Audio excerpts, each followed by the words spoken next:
सीताराम सीताराम कहो भैया, सीताराम सीताराम कहो भैया,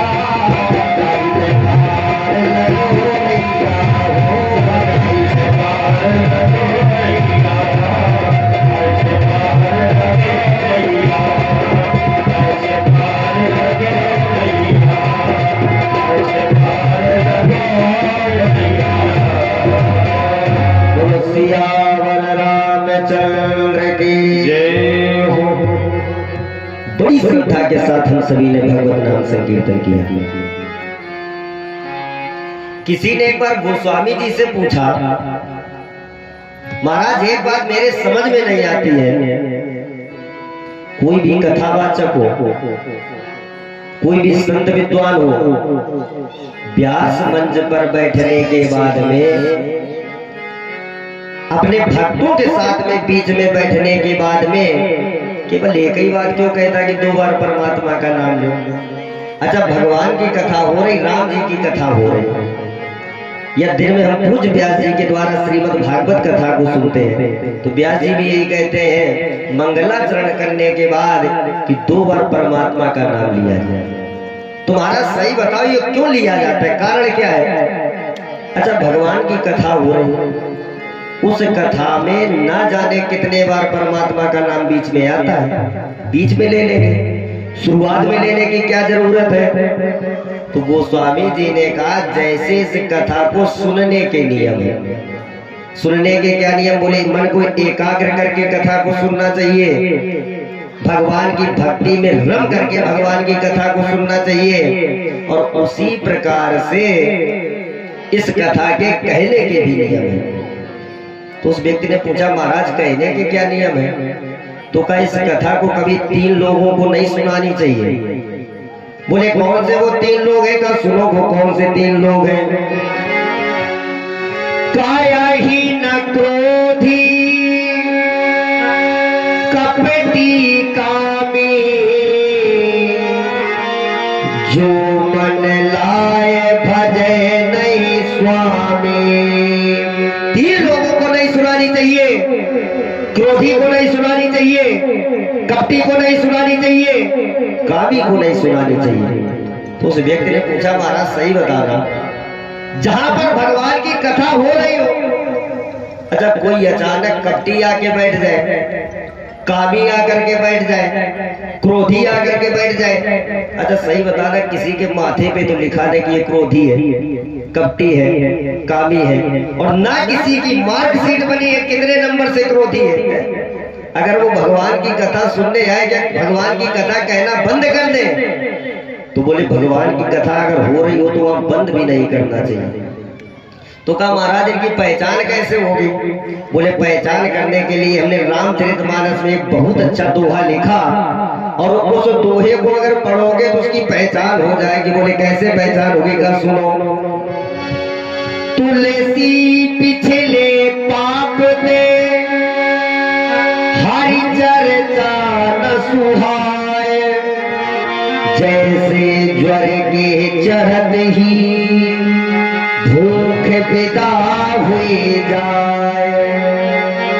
जो व्यक्ति क्रोधी होगा, कपटी होगा, कामी होगा, उसके पूर्व जन्म के ऐसे प्रारब्ध रहे, पूर्व जन्म के ऐसे उसके कर्म रहे, जो दूसरे जन्म में उसे क्रोधी बन करके आना पड़ा, कामी बन करके आना पड़ा, कपटी बन करके आना पड़ा।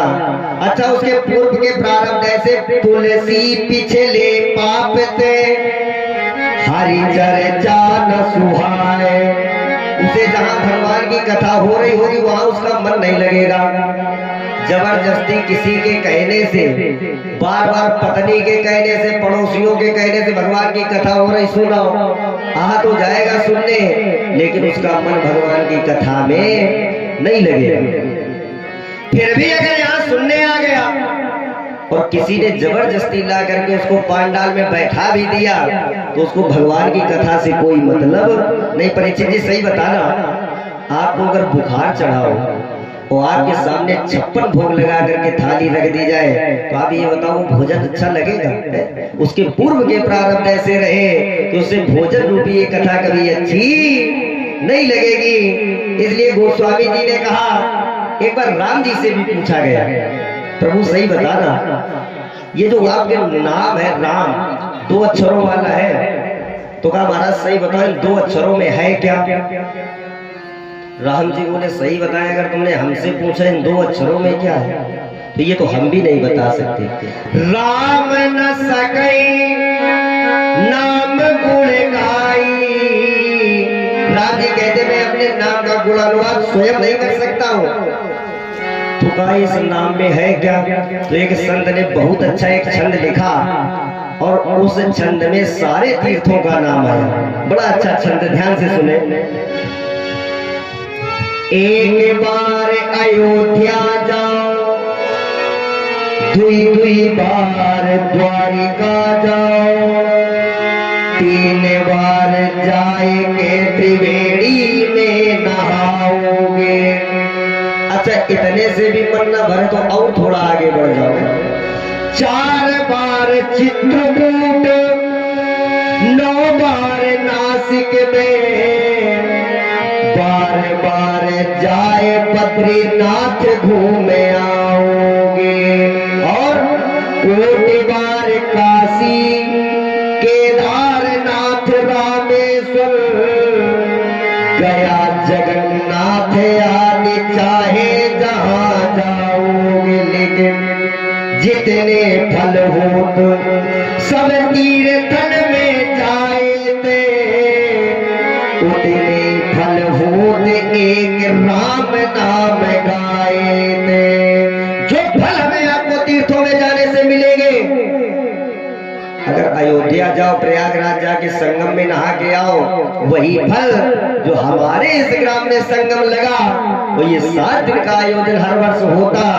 लेकिन फिर भी हम और आप अपने जीवन में, अपने घर में, अपने परिवार में उलझे रहते हैं। भगवान से जरा भी कभी लगन लग नहीं पाती। भगवान शंकर के दर्शन तो करने आते हैं, क्यों? इष्ट है।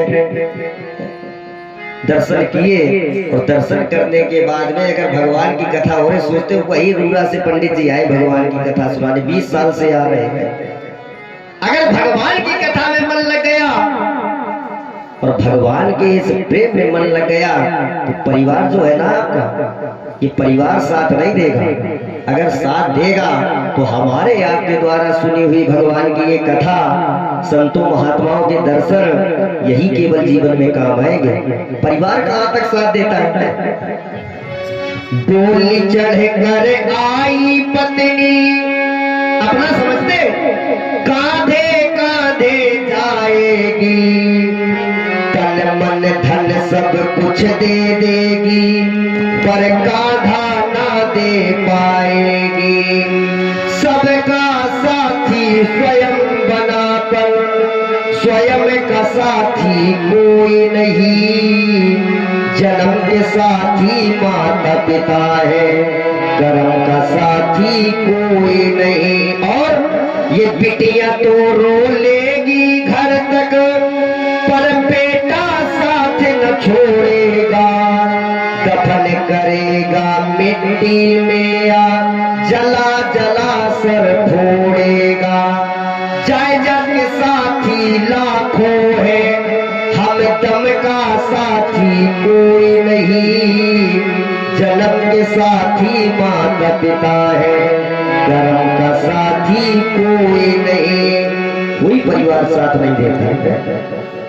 अरे जिस घर को बनाने के लिए 80 साल लगा दिए हो, और इस शरीर से जब 2 अक्षर के प्राण निकलते हैं, तो उस घर की देहरी के भीतर हमें आपके अपने ही 8 घंटे भी नहीं रखते। चाहे जब इसका हो तो बाहर निकाल के लेटा ले चलो जितना जल्दी हुई सके। कहते कि नहीं कहते? ये भगवान की कथा है, भगवान के वचन है। अगर भगवान की कथा सुनने आओगे तो कुछ ना कुछ मिलेगा जरूर। अच्छा इतने लोग बैठे, सब लोग राम कथा जानते हैं। राजा दशरथ के 4 पुत्र, राम लक्ष्मण भरत शत्रुघ्न। मैया के ने राम जी के लिए वनवास मांगा। राम जी जंगल गए, जंगल में जाकर के राक्षसों को मारा, रावण को मारा। सीता को लेकर के घर में आए और घर में आकर के अयोध्या में राम जी का राज तिलक हुआ, मोठा भर प्रसाद लो, घरे जाओ, होगी राम कथा। लेकिन सही बताएं, राम जी अगर 4 भाई थे तो उन 4 भाइयों में हमारे जीवन में क्या महत्व है, हमारे जीवन से क्या लेना देना है, यही राम कथा है। भागवत जी की कथा तो मरने के काम आए, बाद काम आएगी, देवों की कथा है। लेकिन राम कथा हमें आपको जीना सिखाती, पग पग पर चलना सिखाती है। सही बताएं, भाई भाई का प्रेम देखना हो तो रामचरितमानस से बढ़कर के कोई दूसरा ग्रंथ नहीं मिलेगा। पिता पुत्र का प्रेम देखना हो तो रामचरितमानस से बढ़कर के कोई दूसरा ग्रंथ नहीं। सास बहू का प्रेम देखना हो तो रामचरितमानस से बढ़कर के दूसरा ग्रंथ नहीं। अगर भक्त और भगवान का प्रेम देखना हो तो रामचरितमानस से बढ़कर के कोई दूसरा ग्रंथ नहीं मिलेगा। कल रात्रिकालीन बेला में पूज्य रामायणी जी के द्वारा बड़ी दिव्य कथा हम सभी ने श्रवण की। केवट कहीं पढ़ा नहीं है, ना किसी डिग्री कॉलेज में जाकर के पढ़ा, ना किसी इंटर कॉलेज में जाकर के पढ़ा, लेकिन फिर भी उसने परमात्मा को चरण धुलने पर मजबूर कर दिया। जब तक धुल नहीं लिए तब तक नाव में बैठाया नहीं। कहाँ तक कथा हुई? पार हुई गई। परमात्मा श्री राम को ला करके केवट ने पार उतारा। बोले उतर ठाले भे सुर सरी रेता, श्री राम गुहल खड़सा।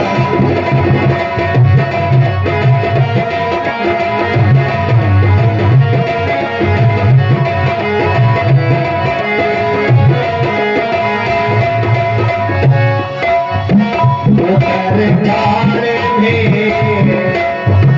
सुर सरी रेता, श्री राम गुहल खड़सा।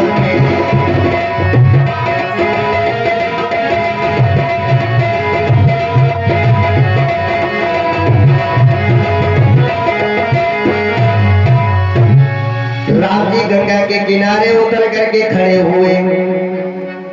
केवट ने मन में विचार किया, केवट उतर दंडवत कीन्हा, प्रभु सकुचो नहीं कछु दीन्हा। राम जी ने मन में विचार किया, ये वही केवट है जो मुझे पार लाने के लिए कहता था महाराज पैर धुला लो, उतरा ही नहीं लेंगे। कह तो दिया था वहां, लेकिन हमने ही एक रीत बनाई, हमने ही एक नीत बनाई। बोले क्या कर सुनो, धोबी की निज वस्त्र धुलाई और नाविक की नाव तैराई, नाई की बाल बनवाई, नीति का राखो ना भाई।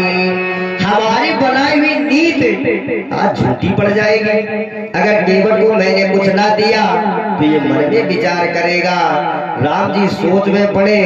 भैया जानकी ने देखा और देखने के बाद मन में विचार किया, विचार करके सोचा, प्रभु को एक सोच में देख रही हूं मैं।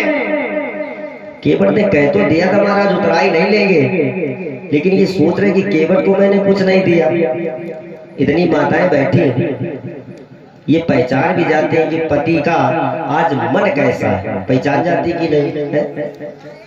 अगर पति पर जरा भी गुस्सा हो, घर में आए, घर में आने के बाद चेहरा अपने आप बताने लगता है। इंसान को जब खुशी होती, प्रसन्नता होती तो चेहरा खिला दिखाई पड़ता है, और जरा सा भी अगर दुख है, गुस्सा में है, तो भौएं अलग समेटे घूम रहे, मुंह पसेरी ऐसो अलग लटकाए घूम रहे, चेहरे पर भारा बजा होता कि नहीं, चेहरा बता देता। मैया जानकी ने भी राम जी को देख करके मन में विचार किया, पिए किए सिए जानन हारी, जय हो राजा राम, मन मुदरी मन मुदित उतारी, जय जय सीता।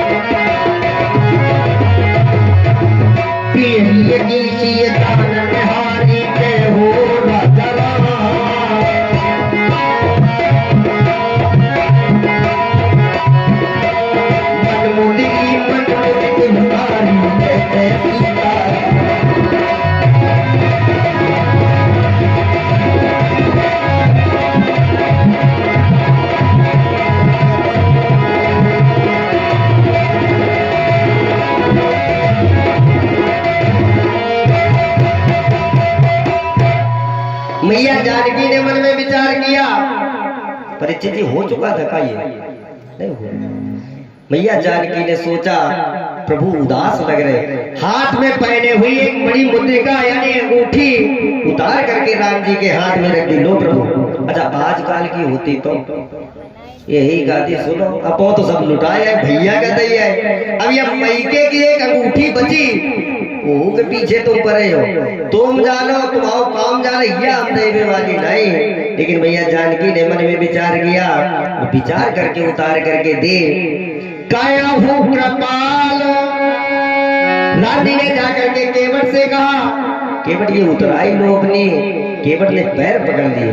प्रभु एक बात पूछे, सच बताना, कोई पिता अपनी बेटी की दी हुई कोई चीज ले सकता है क्या? और उस समय जब बेटी पर दुख हो तब उससे कोई चीज ले।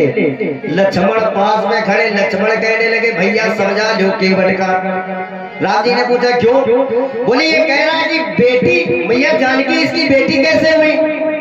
केवट बोला जब हमारी तुम्हारी झड़ रही मेरा तो शांत खड़े रहो, जब अखबार आ रहे थे तब हो तुम बीच में टपक पर। लेकिन सही बताएं, ये जो जानकी है ये मेरी बेटी के समान। बोले कैसे बेटी के समान? राम जी ने पूछा केवट समझाओ हमें भी जरा। तो केवट बोला प्रभु उस दिन की याद करो जब जनकपुरी में राजा जनक ने तुम्हारे पैर धोले। धोए जनक अवधपति चरना। जब उस दिन जनकपुरी में राजा जनक ने आपके पैरों को धुला तो उनके आप दामाद बने। और सही बताएं, आज मेरे गंगा के किनारे आप आए और गंगा के किनारे आकर के मैंने भी आपके पैरों को धुला, तो श्रेणी तो वही हुई राजा जनक वाली मेरी भी। अब बेटी मेरी जानकी हुई कि नहीं? और कोई बेटी की हाथ की अंगूठी ले ले, इतना मैं दरिद्र नहीं हूँ। सही बताऊं गरीब जरूर हूँ, लेकिन गरीबी होने के बाद भी इतना फिर भी जानता हूँ कि प्रभु क्या सही है और क्या गलत है, नहीं लूंगा। अच्छा आप जो सोच रहे हो कि केवट को कुछ मिला नहीं, तो सुनो महाराज, आज नाथ में कहा न पावा, मिटे दोष दुख दारिद दावा। मेरे जन्म जन्मांतर के दोष दूर हो गए, आज मेरे पुण्य उदय हो गए। और महाराज सही बता, आप ये छोटी सी उतराई दे करके चले जाओगे, ये नहीं चाहिए। तो बोले फिर जो मुझे चाहिए वो आपको देना पड़ेगा। राम जी ने कहा हम तुम्हारे ऋणी हैं, देंगे जरूर। तो केवल बोल बड़ा सुनो महाराज कि मजदूर कभी मजदूरों से और मजदूरी लेते ना भैया, मजदूर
कभी दूसरे मजदूरों से मजदूरी नहीं लेता, और मल्लाह भी कभी दूसरे मल्लाह से मल्लाही नहीं लेता, नाव की उतराई नहीं लेता। लक्ष्मण फिर बोल पड़े भैया ये आपको मल्लाह बता रहा है? हम एक राजा के पुत्र और ये जात का केवट मल्लाह, इसने नाव से पार क्या कर दिया ये मल्लाह बता रहा है। अच्छा सोने चांदी की नाव होती थी वो घमंड कर दो, एक लकड़ी की नवैया पे का इतना बड़ा घमंड जो हमारी जातों ने बदल दी। तो केवट बोल पड़ा महाराज पहले समझा रहे थे शांत रहो, लेकिन अगर ज्यादा ही बोल रहे हम तुम्हें थोड़ा समझा दें। ये लकड़ी की नाव जो तुम बता रहे हो ना, ये लकड़ी की नाव ही लकड़ी नहीं है। तुम शीशे के महलों में रहे हो, सोने के महलों में रहे हो, क्या जानो इंसान के जीवन में लकड़ी कितना महत्व देती है, कितना काम आती है। हम तुम्हें समझा रहे, सुनो लकड़ी कितना काम देती है। केवट ने कहा सुनो लक्ष्मण, जन्म पे लकड़ी मरण पे लकड़ी, अजब खेल है लकड़ी का।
सुनाती वो पालना भी लकड़ी का, और इसके बाद में जब बेटा थोड़ा और बड़ा होता, चलने लायक होता, ये माताएं कहती हैं जाओ बाजार से 3 पहिए वाली वो लकड़ी की गाड़ी ले और जिससे ये चलना सीख जाए।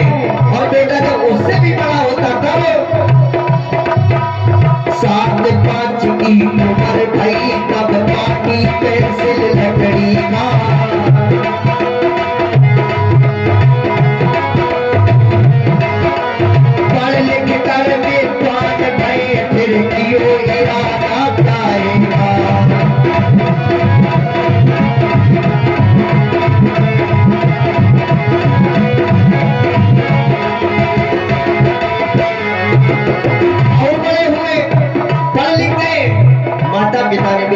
विवाह के योग हो गए और विवाह किया जाए, तो जब विवाह करने के लिए तैयारी की तब सजी बरात बन गए दूल्हा बैठ दीवाना लकड़ी का।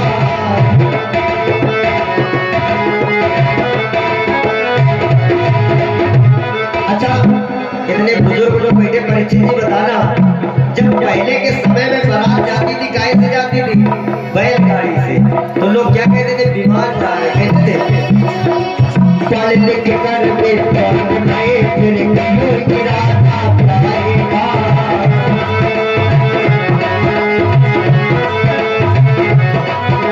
सजी बरात बन गए दूल्हा बैठ दीवाना लकड़ी का।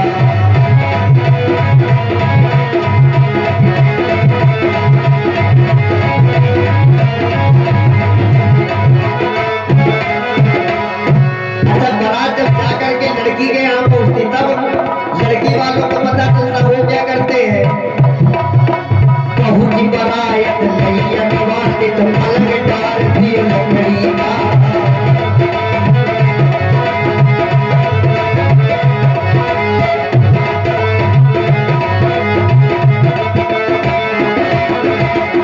अगवानी के बाद पहला नंबर क्या होता है? 4 की आई मेरा पटा डार की लकड़ी का।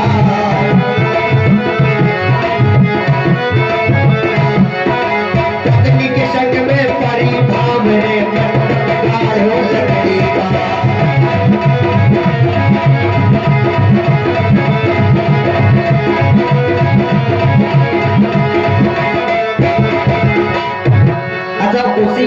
के नीचे एक कार और होता। बोले क्या?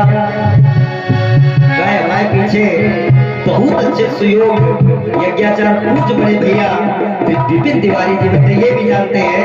पंडित जी ने मंत्र पढ़े फिर हवन करायो लकड़ी का।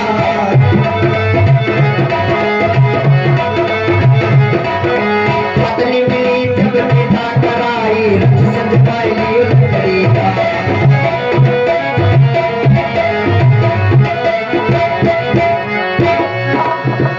पत्नी जब ससुराल से लेकर के चले दो साधन होते थे, या रथ से लेके जाओ या पालकी से लेकर के जाओ। दोनों है कहेंगे लकड़ी के।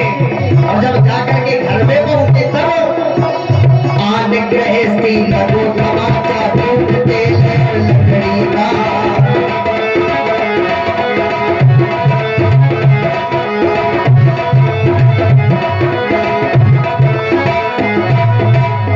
हमारे गुरु जी कहते थे जब तक ब्याह नहीं हो खूब घूमी गांव की डगरिया। और जिस दिन से विवाह हो गया तीन ही चीजें याद रही, नून तेल लकड़ियां। इसके बाद जब काबू से युद्ध भय